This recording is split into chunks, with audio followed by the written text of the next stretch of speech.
Urdu class second year کی چوتھی نظم کا چھٹا بند ہے اسلامی مساوات۔ یہ ہو سکتے ہیں ان کے ہم جنس کیوں کر، نہیں چین جن کو زمانے میں دم بھر، سواری کو گھوڑا نہ خدمت کو نوکر، رہنے کو گھر اور نہ سونے کو بستر۔ مد و جزر اسلام المعروف مسدس حالی سے لی گئی اس نظم کے اشعار میں قومی زوال کا سبب اسلامی مساوات سے گریز کو قرار دیا گیا ہے۔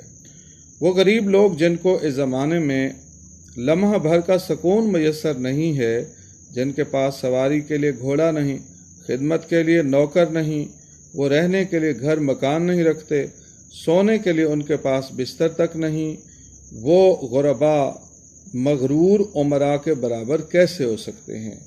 یہی فکر اس سے جنم لینے والا طرز عمل قومی زوال کا سبب بنتا ہے۔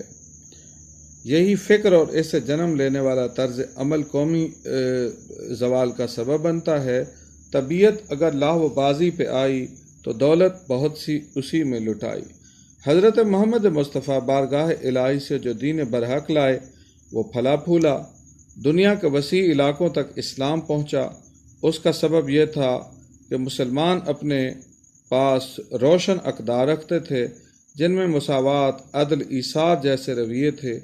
امیر اور غریب کا فرق مٹایا گیا، افضل اور ابتر کا تصور ختم ہوا، ضروریات زندگی سے محروم لوگوں کا خیال رکھا جاتا، زکوٰۃ، صدقات، خیرات کے ساتھ غریبوں کی مدد کی جاتی، انسان محرومیوں کو مٹا گیا، مسلم امراء اپنی ذمہ داریاں ادا کرتے تھے اور عہد عروج برقرار رہا۔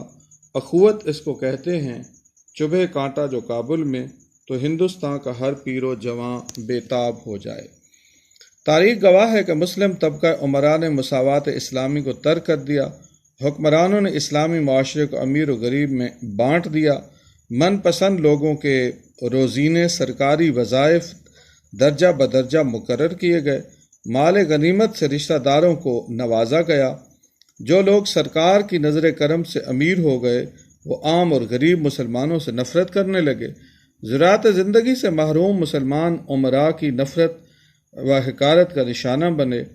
امیر مغرور ہو گئے، غریب بیچارے احساس کمتری میں مارے گئے۔ کہاں یہ پیغام کہ کسی گورے کو کالے پر، کسی عربی کو اجمی پر سوائے تقوی کے کوئی فضیلت نہیں، اور کہاں تکبر اور کفر نفرتوں کا دور۔